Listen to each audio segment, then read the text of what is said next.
2025 చివర్లో విరాట్ కోహ్లీ తన మాస్ బ్యాటింగ్తో వన్డే క్రికెట్ బ్యాటింగ్ ర్యాంకింగ్స్లో సెకండ్ పొజిషన్కి చేరుకొని 2025ని ఘనంగా ముగించాడు. ఇప్పుడు 2026లో విరాట్ కోహ్లీకి 3 రికార్డులను సాధించే అవకాశం అయితే ఉంది.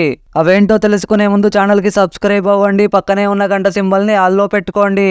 ముందుగా ఫస్ట్ రికార్డు విషయానికి వస్తే, విరాట్ కోహ్లీ ఇప్పటి వరకు ఐపీఎల్లో 259 ఇన్నింగ్స్లో 8,681 రన్స్ చేశాడు.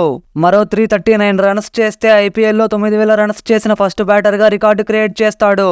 ఆ తర్వాత రెండవ రికార్డు విషయానికి వస్తే, విరాట్ కోహ్లీ ఇప్పటి వరకు వన్డే క్రికెట్లో 296 ఇన్నింగ్స్లో 14,557 రన్స్ చేశాడు.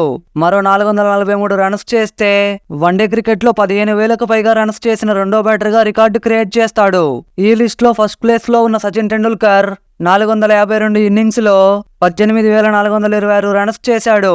ఇక మూడో రికార్డు విషయానికి వస్తే, ప్రజెంట్ విరాట్ కోహ్లీ అంతర్జాతీయ క్రికెట్లో అన్ని ఫార్మాట్లలో కలిపి 623 ఇన్నింగ్స్లో 27,975 రన్స్ చేశాడు. మరో 42 రన్స్ చేస్తే అంతర్జాతీయ క్రికెట్లో 28,016 రన్స్ చేసిన కుమార సంగకారాన్ని అధిగమించి విరాట్ కోహ్లీ అంతర్జాతీయ క్రికెట్లో అత్యధిక రన్స్ చేసిన రెండో బ్యాటర్గా రికార్డు క్రియేట్ చేస్తాడు. జనవరి 11 నుంచి ఇండియా మరియు న్యూజిలాండ్ మధ్య జరగబోయే వన్డే సిరీస్లో విరాట్ కోహ్లీ ఈ రికార్డుని బ్రేక్ చేసే అవకాశం అయితే ఉంది.